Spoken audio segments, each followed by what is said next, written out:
Okay. Welcome to New Possibilities. I speak truth to power without fear. Today I have a special guest, Dr. Kamasi Hill. He's a graduate of Howard University. We both went to Howard. He received a PhD in history from Northwestern University. He's a high school teacher, and he also produced a film, an earlier film before this recent film called Variations on Chapaz's Barbershop. And now he has this current film called Born in the Struggle. And I'm going to start off this interview by asking you to tell us a little bit about your film. What is your film about? Well, first of all, I want to thank you for inviting me. We go way back, and I appreciate your voice out there and you giving me an opportunity to discuss the film. Born in the Struggle was really a personal journey, to be quite honest with you.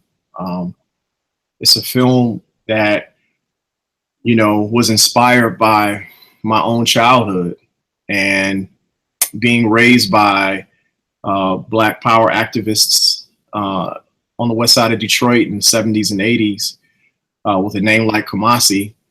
It was an interesting experience. And I was, as much as I was kind of insulated as a part of a community of, conscious community, activist community, when I went to school, I was not as insulated. When I played outside, I was not as insulated. I was with the larger, community, and it was different in the larger community in many respects because people didn't have African names.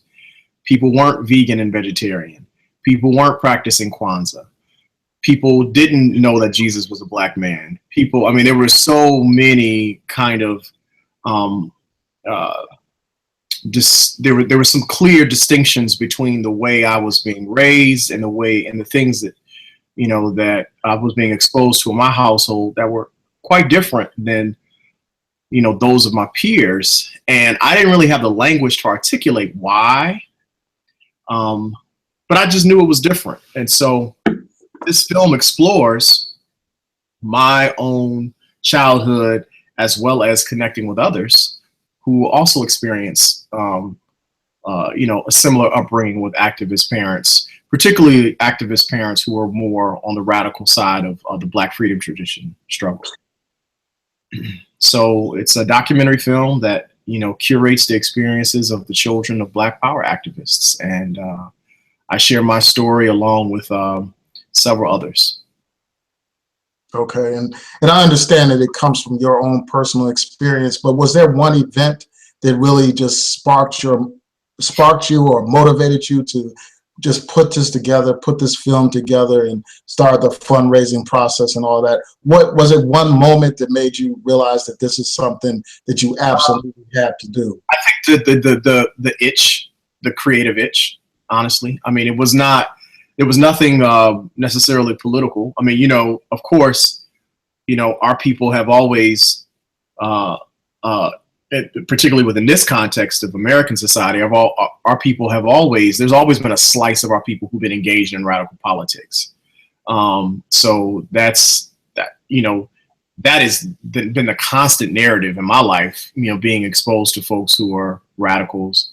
And then, of course, being an activist myself as a student, so it wasn't politics, actually. It wasn't explicitly politics. It was really creativity. It was really art. I was like, well, I want to create a piece of art. Finishing up graduate school, I was like, I could write a book. I was like, no, I really want to do a movie, So it was really the artistic itch that got me. And I always knew that this would be the first film because, it's personal, and it's as challenging as it is to make a documentary film. It's easier when it's about you because you're not worn out by the process because it's a journey of exploration. It's like, wow, this is, I know this is what I know. And, so was there anything new that you learned about yourself and your family in this process? Yeah, that we weren't alone,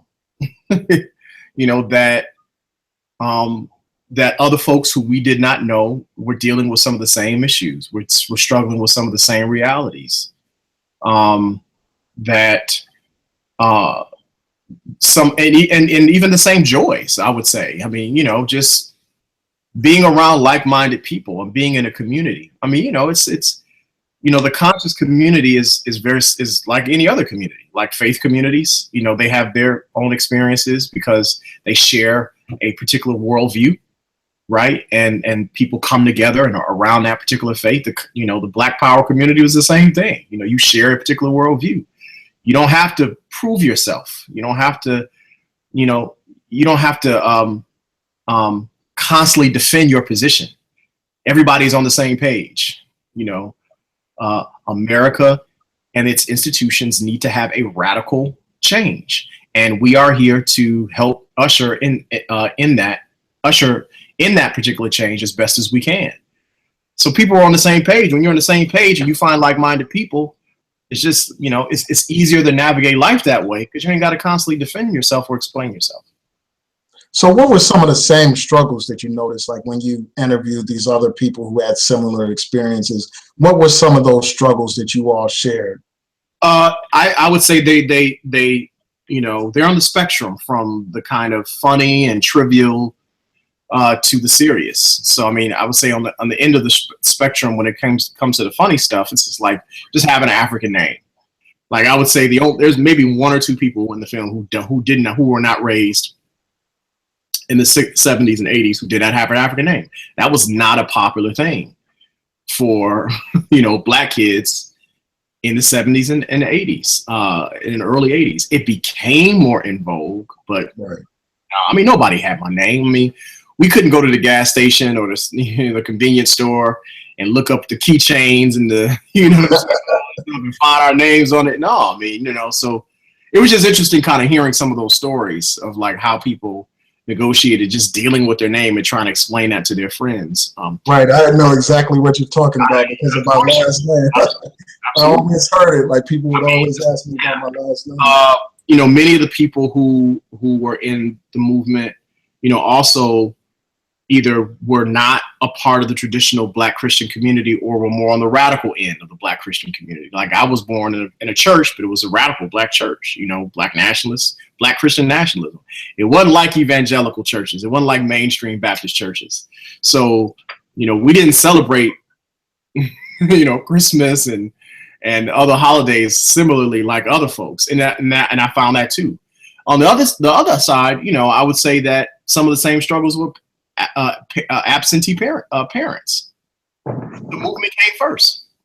When the movement comes first, your children become secondary or tertiary, because your parents are struggling and fighting for this larger issue. They're fighting for justice for everyone. So a lot of times when you have, these larger commitments that take up so much of your time, something is going to get neglected. And unfortunately, a lot of times we were neglected as the children of activists. Wow. So how would you say, in terms of your church, you went to the Shrine of the Black Madonna, from what I remember.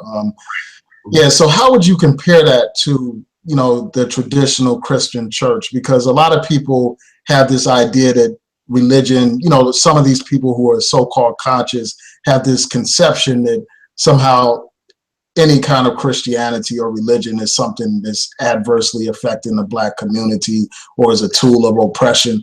So can you tell people what made your church, the Shrine of the Black Madonna, different from the traditional African-American church?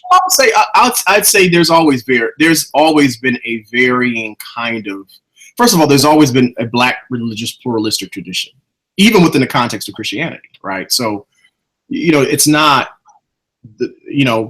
we use that term, the Black church, often, and what we really should be saying is Black churches, plural, or Black mosques, right, plural, or other faith communities, because they're not the same. I mean, you can go to two, a Black community can have two mosques, and it could be two completely different theological orientations. Exactly. In those mosques, it's the same thing with the Shrine. I mean, the Shrine, for those of your viewers, the Shrine of the Black Madonna Christian Church is basically a church that is a fusion of the kind of the liturgy of Catholicism with the ideology of Black nationalism. So if you can imagine Black Christian nationalism within the context of Catholic liturgy, you got the Shrine of the Black Madonna, right? So, I mean, you listen to the name, the Shrine of the Black Madonna. You don't hear the Madonna being referred to in Protestant churches. Mary is not co-salvationist, right?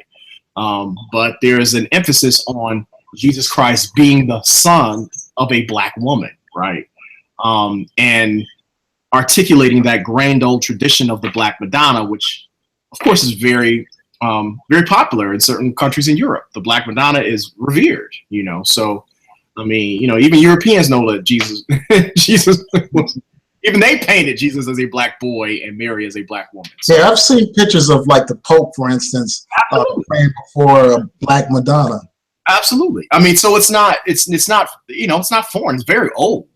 What Reverend Albert Cleage did, or Jaramogi Abebe Ajiman, what he would do is he came out of the UCC church, and when he was radicalized in the 60s, he shifted to you know, a church that articulated the concerns of the Black community in America at that time, and he felt it was best to shift his theological orientation from personal salvation in Jesus Christ to collective consciousness of who Jesus was as a revolutionary Messiah who died as an example for us to fight against systems of oppression. So for him, he used the same language, he just had a different theological starting point. So the original sin and all those things, original sin is individualism. That's original sin. When you're looking out for yourself and not your people, that's sin. You know, so the language of sin is used, right? Communion is given, right? But it's not, this is the blood of Jesus who died for you as an individual. This is the blood of Jesus who died for our people. This blood represents our ancestors who died in the Middle Passage. Jesus is a venerable ancestor who died as an example for us at the behest of a white Roman government. And basically, so he's teaching us that if you want to fight for freedom, you're going to have to risk your life. So, he was talking the same thing Malcolm was saying. The price of freedom is death, right? I mean, and any radicals who understood, if you were about that life, you understood that that's what you had to do. You were possibly going to be a martyr. So the church's theology was just a combination of Black nationalism and the liturgy of Catholicism. That's all. So it wasn't, if you were a Black nationalist and you came to that church or you were exposed to some aspect of Black nationalism, it wasn't a foreign experience for you. You're like, oh, I'm talking about this on the street anyway. I'm talking about this in the barbershop anyway.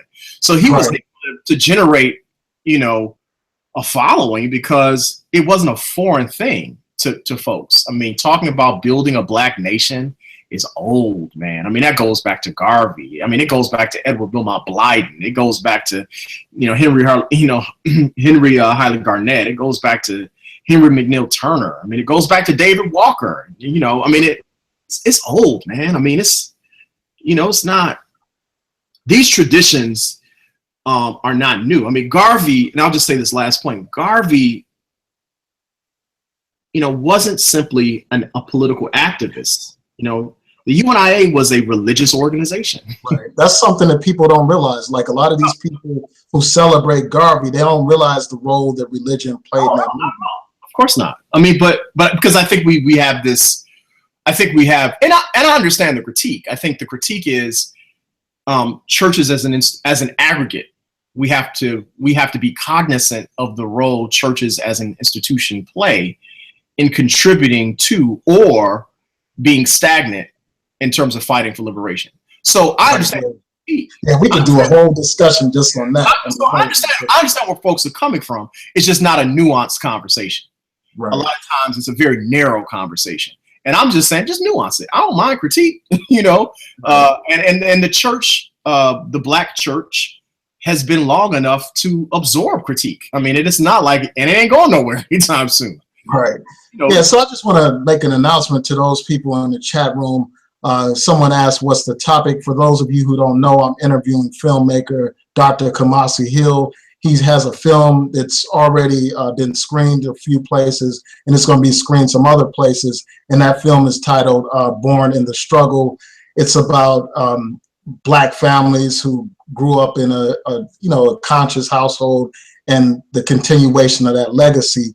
And I want to shout out my subscribers who are watching now. Shout out to True Royal Family. Shout out to Real Aaron Collins.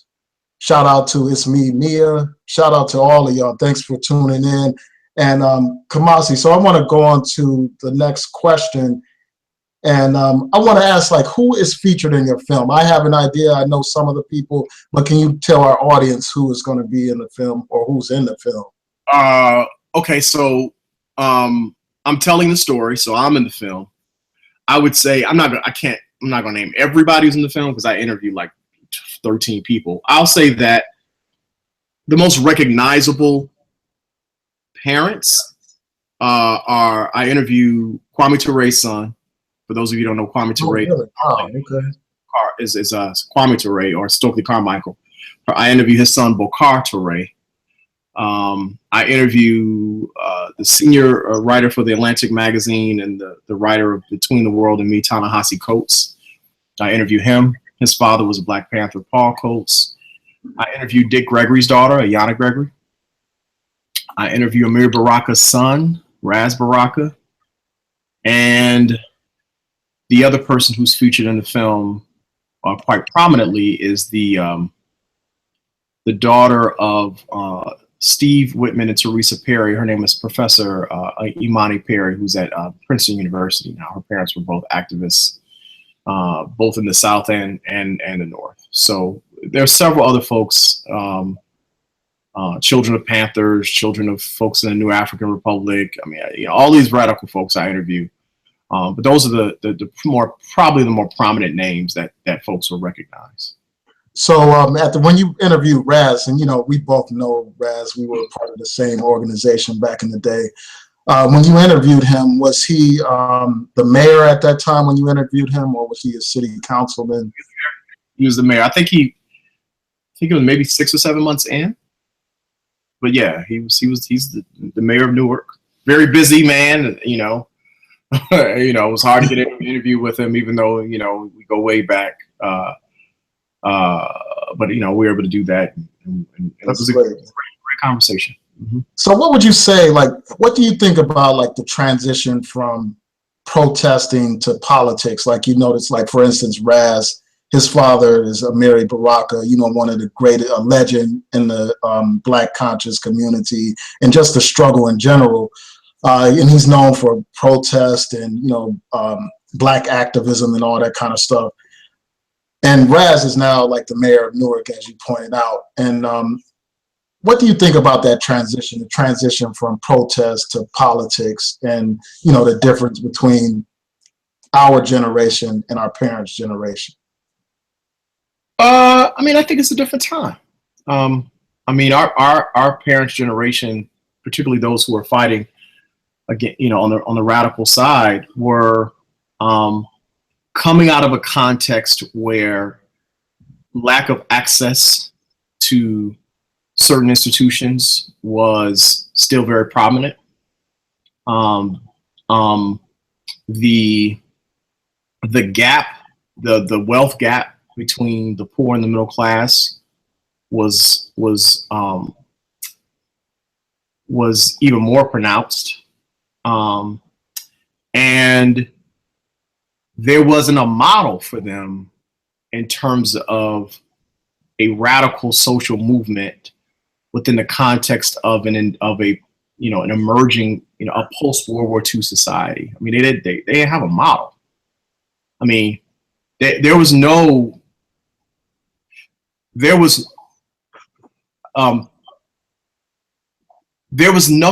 nothing that could have prepared them explicitly for COINTELPRO. Sure. J. Edgar Hoover had been a part of the FBI since, the early 20th century, but the COINTELPRO was, and they knew it, but I mean, how do you learn from the sophisticated ways in which the federal government, infiltrates organizations if you don't have, if you have never seen that to that level before? Right. We don't have any excuse now. Our generation, we've seen it. I mean, the Freedom of Information Act tells us. We ain't even gotta. It's not even a secret. I mean, it's not like there's some clandestine, Yeah.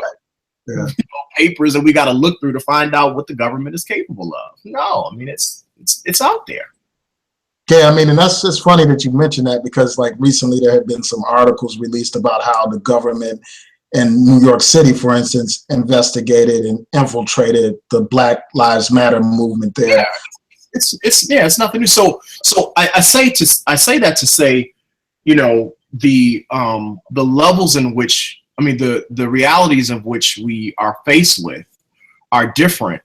So we have to approach the struggle differently. Some people approach the struggle from the inside, right? Now that we gained access to these institutions, some of members of our generation say, well, we have access to these institutions. Let me go into these institutions and see what I could do. Now we could talk about their politics, right? How they go about, Right. articulating that, but we have access to these institutions. There were no Black mayors. I mean, it was like one, you know what I'm saying? It was no Black. I mean, it's like that just wasn't the case, much less even conceptualize a quote unquote Black president, right? I mean, that just wasn't the reality. Our parents fought to get Coleman Young in office, 1970, the year that 7 Black mayors were elected, to office. You know what I'm saying? And so that was the Black slate, all that stuff emerged from our parents fighting for access, right? So our generation, we have that access. Some of us decided to work within the system, and some of us decided to critique the system, whether that be we're writers or artists or professors. And then some of us are continuing that tradition of explicit, like kind of on the street, day-to-day activism. But it's just a different time. It's a different time. So do you think with this access to political power comes, a certain level of corruption or a certain level of people being bought off as opposed to being strong advocates for the people? Do you remember that scene in I'm Gonna Get You, Sucker? I mean, it's a satire, right? Where he goes into and he's looking for, Clarence Williams III comes out and he says, brother, I'm here to help you. And and he says, okay, can you help me fight Mr. Big? And he says, no, I can't. He said, well, what happened to your Revolutionary Guard? He said, they all got government jobs. He said, the brothers went in with guns and they came out with jobs. Yeah. It's just, institutions are conservative, Anson. I mean, that's just what it is. Institutions are conservative. They are. And they have to be, because if they weren't conservative, they would be compromised, right? I mean, that's on a macro level. Just think about it on a micro level. The family is an institution, right? It's a conservative institution. If you got outside folk coming in to that family, it could be compromised. Institutions, if you want to have a true radical movement, have to be interrogated. So when you're talking about moving from protest to politics, yeah, you can have folks working on the inside of those institutions. But if you're really wanting a radical politics, those folks who are working on the inside of that institution have to understand that they have to be fighting for the dismantling of that institution as well. Wow. If they're fighting simply to uphold the institution, it's not a radical movement. It's reform, but it ain't radical. And look, I'm not here to debate whether or not that's not effective, because we can have that conversation. That's another conversation. What I'm saying is that it's not radicalism. The Black radical freedom struggle was about the dismantling of institutions. Right. So do you think that today we have such a movement now? I mean, because even if you look at like a Black Lives Matter, somebody could say, well, they're not even revolutionaries. They're not trying to dismantle the system. They're merely trying to reform. We have organizations, and I think we have people who are committed. I don't know if we have a social movement, right? The typology for a social movement is, if you want to, I don't want to get too academic, but essentially there are 5 criteria for a social movement to actually be legitimized as a social movement. We don't have that. At least we don't have that like we used to have it. So how would you compare like Black Lives Matter to, for instance, the Black Panther Party, or to?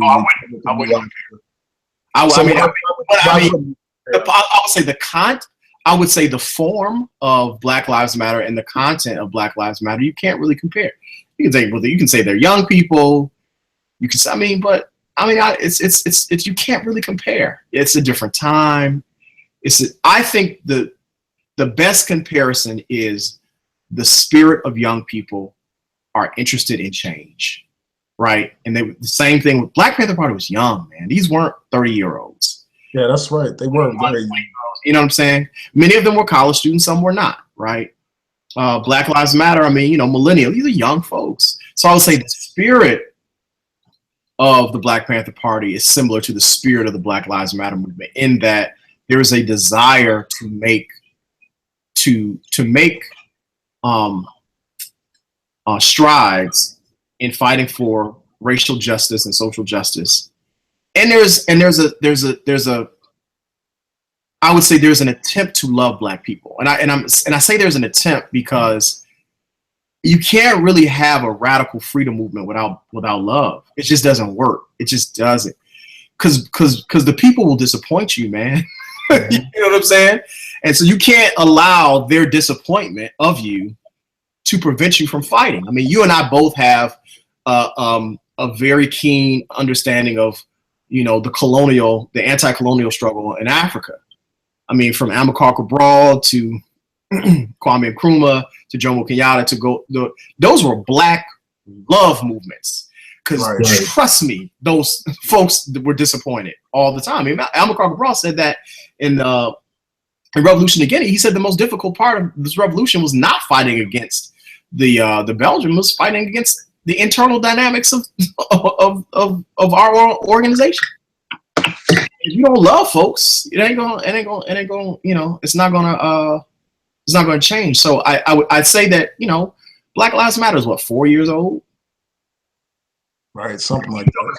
It's a young organization. Let them go through their woes, but you gotta love Black people, man, and that's hard to do because a Black love movement is a protracted struggle, right? It is not.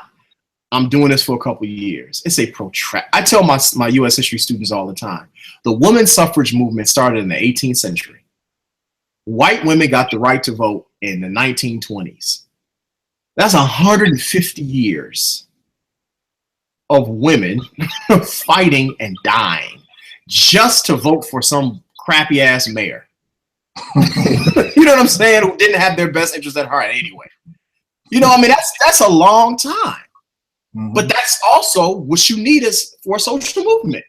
Because you can't have that if you're not willing to say, look, there were women who started in the suffrage movement in the 18th century whose great-grandchildren finally got the right to vote. You know what I'm saying? It's like, come on. You can't, it's a long game, man. It's not a short game. It's a long game. And love is not, to sustain that type of love for your people over the long haul, it's a challenge.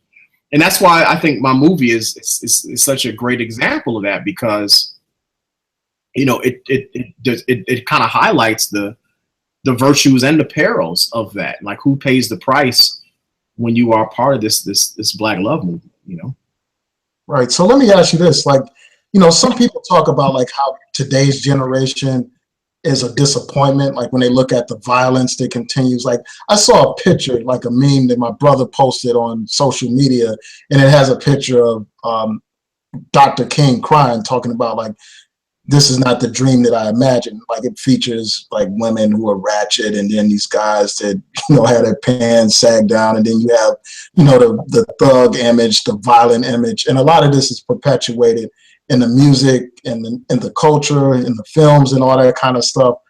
Mm-hmm. So what do you say to those people who say, well, this generation is not living up to what our ancestors and elders. I'll say that every generation says that, and they said it about you too. I mean, you know, there was somebody who was raised in the. There was some sharecropper's kid who came home with a zoot suit on. And the father looked at him and said, "Boy, what you out here doing? Listening to that blues music. Who is this Ma Rainey person?" I mean, like, it's every generation, man. Yeah, but like when you look at the violence, for instance, like the violence that plagues communities like Chicago or Detroit. We've always had violence. I mean, the difference is we see it more. The difference is there's more technology that we have access to it. You know, Ida B. Wells, when she was fighting against lynching in the 1930s and 40s, articulated one particular thing that people miss. She talked about how that, and this is, I mean, I can't remember her exact words. She talked about how there was a surge of Black criminality, that some people who were lynched, not that they deserved to be lynched, but they were out here engaged in foolishness. This is in the 1930s.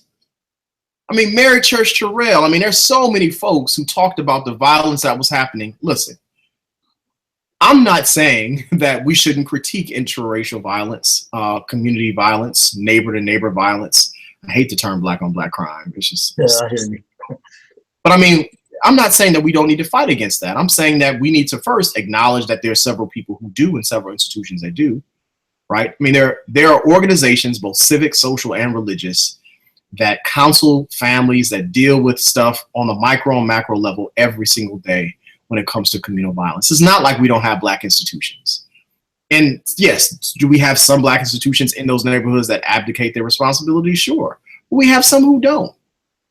I mean, I'm here in Chicago, you know, and people talk about the violence in Chicago. Look, we got the Austin YMCA. We got several churches who are actively engaged. We have fraternities and sororities. I mean, it's the amount of work we do. The BYP who's here, the ceasefire organization. You know, people call them the interrupters. I mean, there's so many organizations that are actively doing things to address the issue around community violence. We need more. But don't dismiss the work that's being done on the ground, and don't be nostalgic to the point that you think that Black people just started killing each other in the 1980s and 90s. No, I mean, we've been, you know, it's like, you know, you look, if I'm in 1910, you know, Mississippi, trust me, there was some dude around the corner who everybody was like, don't mess with Jimmy. He likes to steal, you know, don't mess with Leroy. He got stabbed at a card game last week. I mean, there's always that. Yeah, I think the thing that makes a difference is like the whole, you know, the drug epidemic, like for instance, the crack epidemic, and, you know, the flood of, you know, drugs being flooded into the community, like shortly after the Black Power movement and all that kind of stuff. I think that the crack epidemic really escalated the violence when you put money in there and you mix guns with that. Whenever you have a new drug that enters the market, there's going to be an uptick in violence. I mean, because people are jockeying for territory, because it's a commodity. It's something. It's not that drugs are a particular phenomenon that causes violence because it is an illegal enterprise where people are jockeying for position. And the way that drug dealers adjudicate their problems is through violence. They can't go to the courts. They don't sit down and negotiate. You know, they adjudicate their problems through violence because that's how, because of the illegality of it. That's how it's done. So like when we were growing up in the crack era, you know, we saw it, and it hit so rapidly. And you and I are both from the west side of Detroit. We saw it. We saw it in our schools. We saw it in our neighborhoods. We saw it in our, you know, in our communities. But then we saw something also that happened within 6 years. We saw it go down, because once you negotiated, once you had all that violence, you had that surge in violence. But once the market was pretty solidified, it went down. I mean, ain't nobody talking about crack houses now. I mean, trap houses and all that stuff. Ain't no really. People are. I mean, even the notion of a crackhead it's not nearly as much as it was when we were growing up. Yeah, now they have like all these other drugs that people use. Yeah. But like, what I'm saying is that the violence was definitely it was huge, especially when we were growing up. And I think one of the things in my film, one of the reasons why my film was so important is because it is the children of the radicals were the young people who had to deal with that. Right. Yeah, that's the point that I was trying to get to, because like, one of the goals of the counterintelligence program was to prevent, the movement from growing among the youth. And what better way to do that than to have, a situation where young people can get caught up into selling drugs, and you had a proliferation of the gang culture and all that kind of stuff. Even though, like you said, I mean, gangs, for instance, have been around forever. They were around back when the Panthers were around. And in fact, when I was a kid, like, I was born in the Chicago area and we eventually moved to Detroit. But one of the concerns that my parents had at the time was like just the gang culture and stuff like that. But I think that now it just seems like there's more violence with the availability of guns and drugs and all that kind of stuff. But I get your point about how crime had declined. But so in your film, you talk about that. You talk about like how that impacted future generations. And here's the thing. The film, as much as the film is about the the children of radicals and the context in which they were raised, they're not really offering a lot of their perspective on the times. They're really offering a personal perspective on how it was for them negotiating what their parents were doing and how they were evolving as a young person, right? So yeah, there is some discussion of the 80s and 90s, the crack epidemic, but it's very little commentary in the film explicitly about politics, as it is more a reflection of how they understood and navigated the world when they were growing up, as children. I didn't want, and I actually asked everybody about their current kind of politics and where they are and, when they were radicalized. I actually decided not to put that in the film, because I felt that the film would go in a different direction if I included everyone's perspective about politics. Because the movie is not so much about their parents passing down radical politics to them and they embraced it. Because not everybody did. You know what I'm saying? Some folks grew up and they experienced their parents' activism. They say, oh, hell no, I do not want my life to be like theirs. I don't want to on a run from the police. I don't want to be broke. I don't want to, none of that. I don't want to raise my kids going into rap. All of this stuff was happening. And so what made those particular children, what made them decide to take a different course from their parents? Like, what they thought. I mean, it's traumatizing. Listen, if you are the child of somebody who constantly being attacked, the police were constantly raiding your house, you as a child were having had to negotiate violence to protect your family as a child, 8, 9, 10 years of age. You constantly, living with the emotional reality that your parents may or may not come home. That's traumatizing. I mean, we romanticize the struggle.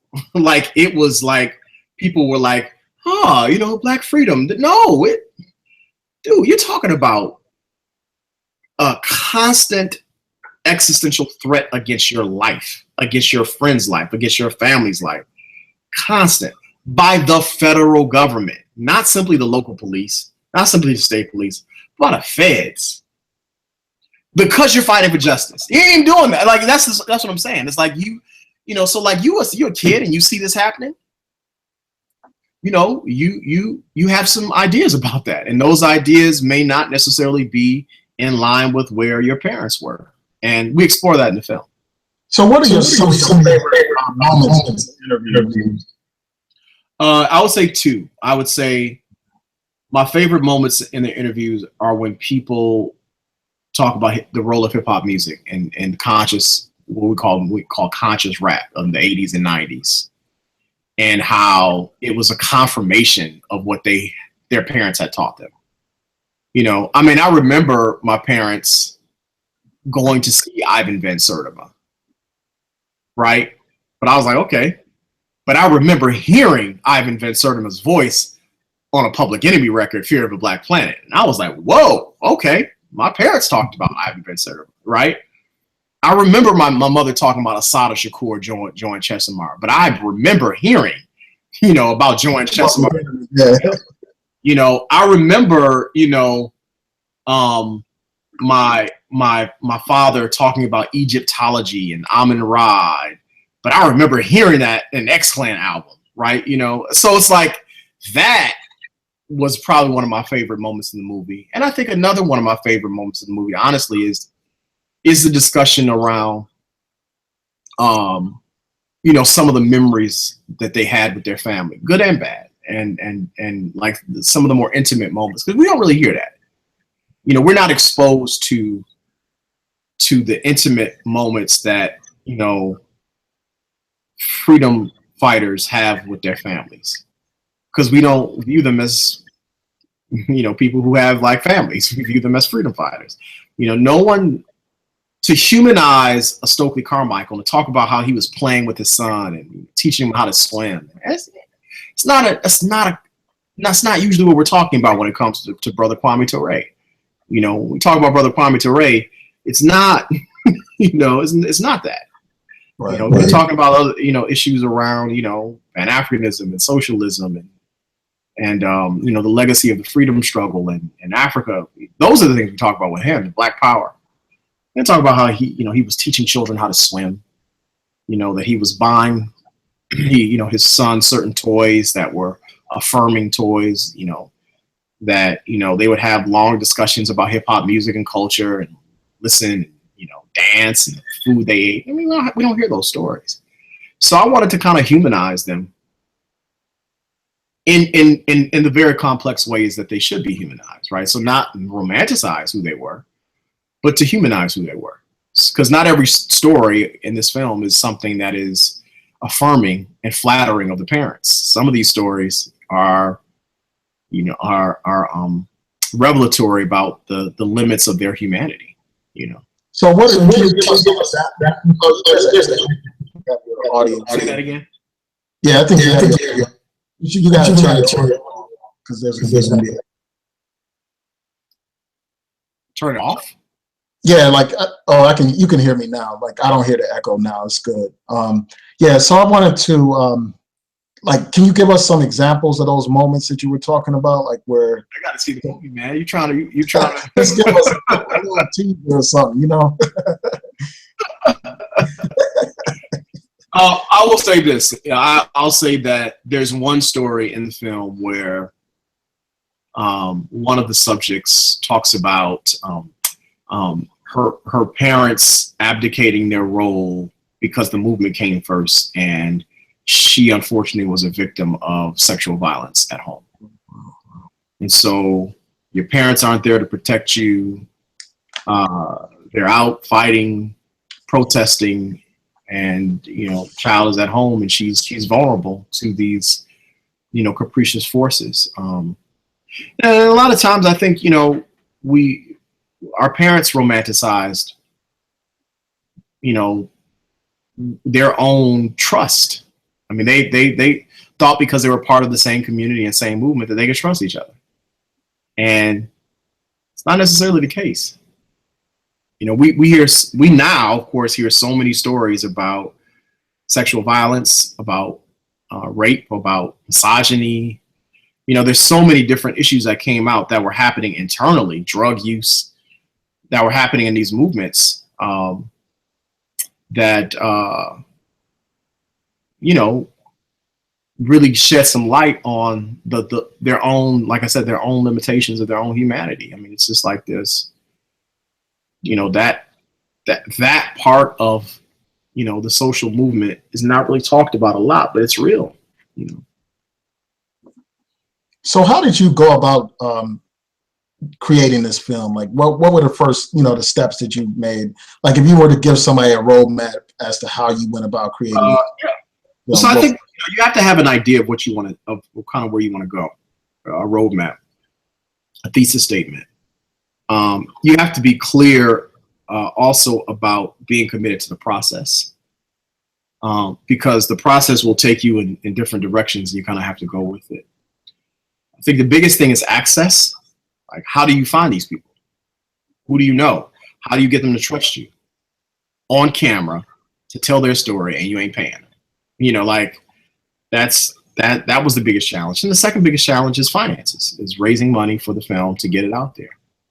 And it still is a challenge. I mean, you know, I still have to pay for bookings, and I still have to pay to travel and stay in hotels to get it out there. It's still expensive. It's a constant grind. So I would say that you have to be committed to the process, because if you're not committed to the process, you won't bring it to completion. Because it's a journey. It's you know, So what is your goal? Like, what is your goal, your fundraising goal? How much? My fundraising, I don't really have a fundraising goal right now. My goal is just to not spend any of my own money and to break even. So like right now, like I'm selling t-shirts, I'm selling tickets, you know, and I'm not going to make any money from any of this. I'm just interested in, so, you know, if I have to rent out a space, I have to sell tickets so I can pay for the space. That's really what it is. You know, if I sell t-shirts, I have to sell t-shirts so I can pay for my travel. I'm not making any money, and it's okay. I didn't get into this to make money. So maybe that's another piece of advice. Don't get into it for the money, because there ain't no money. Documentary filmmaking, no money in it. Unless you're Michael Moore or Ken Burns, you ain't gonna make no money. You know. So so the process is access, it's fundraising, and it's also about people supporting you. You know, your production team, your post-production team, people believing in your project. I have people who did things for me in this project just because they believed in it. They're like, this is a story that needs to be told. So. Yeah, and I'll post links to your website and everything so that people can, you know, access it and raise funds, you know, help you raise funds and all that kind of stuff. It's a project that I encourage people to support. Yeah, so I mean, it's great. You know, I'll have all the links and all that information available for people. Can you let people know when your next screenings are? Like, what are your upcoming? So my next screening is this Saturday in Detroit, Michigan, May 6th, 3:30 p.m. at the Shrine of the Black Madonna Church on Linwood Avenue. I could also send you a link to get your tickets on the Eventbrite, or you can pay at the door. Tickets are $7. Then my next screening is in Washington, D.C., June the 11th at Busboys and Poets at 5 o'clock. And then I'm going to have to put that on my calendar so I can check it out. And then my next screening after that is July 15th in Atlanta, Georgia at the Landmark Theater. So, but I'll have that. I can send you all the links and all that stuff so you can have it. Some of the DC one isn't live yet. I'll be posting that next week, so I can send you that one next week. Okay. But yeah, so I'm excited about taking it, booking in more cities, and my goal, long-term goal, is to get enough buzz out there to do three things. Number one, you know, for people to see the film and raise consciousness. Number two, to bring a narrative to an additional narrative to the civil rights Black Power movement that people haven't heard. And number three is to establish myself as a credible filmmaker so I can make the next film, you know, and the next film after that. So, you know, you do a good movie, people trust you, and they say, yeah, I'll give you, you know, a little piece of my hard-earned money to make your next film, because I saw that you really went hard for this one. So do you plan on having it on DVDs soon, or what's your I think what I'll probably be doing is once I finish screening it and it goes through the proper channels, then we'll look at the best route, whether it be streaming or a hard copy DVD. But you know, that won't be for another couple of months, but I'll keep everybody posted. Okay. Yeah, and I'll update information as it becomes available. And where can people find you on social media? Where are you? What's your? They can find me on Facebook. Black Bottom Productions is a public page where you can follow me. They can find me on Facebook as well under my name, Kamasi Hill, and they can also find me on Twitter at Dr. Kamasi Hill. So yeah, that's those are the ways to reach out to me primarily. And I can't necessarily entertain every personal conversation, but if people want to know more about the film, you know, those are definitely the places where you can find out more about it. So if you were to do like a quick ad for your film right now, explaining why people should check it out, what would you say? I would say that Born in the Struggle is the story of children of Black radicals. It is the story of those who fought for African Americans to have justice and greater rights, as well as negotiating the demands of being a parent. If you are a parent, this film is for you. If you're an activist, this film is for you. If you are a child who feels a little weird at times because you don't really understand your parents, this film is for you. And if you are a lover of history, if you're a lover of Black people, if you're a lover of radical politics, if you are a lover of documentary films, this film is for you. Well, that's great. I want to thank you again for doing this hangout. I truly appreciate it. And, you know, I plan that we'll have future hangouts. You know, I'm sure we can chop it up on a lot of these subjects that came up, like, you know, religion, politics, and all that kind of stuff. So I want to thank you. Mm-hmm. And with that, you know, I'll say peace and blessings to everyone in the chat room. You know, I want to shout out a couple of people before we go. Shout out to Covina Man. Shout out to Haven Bullets, and, you know, everyone else that I already shouted out. You know, I truly appreciate you all tuning in. And with that, I'll just say peace and good night to each and every one of you.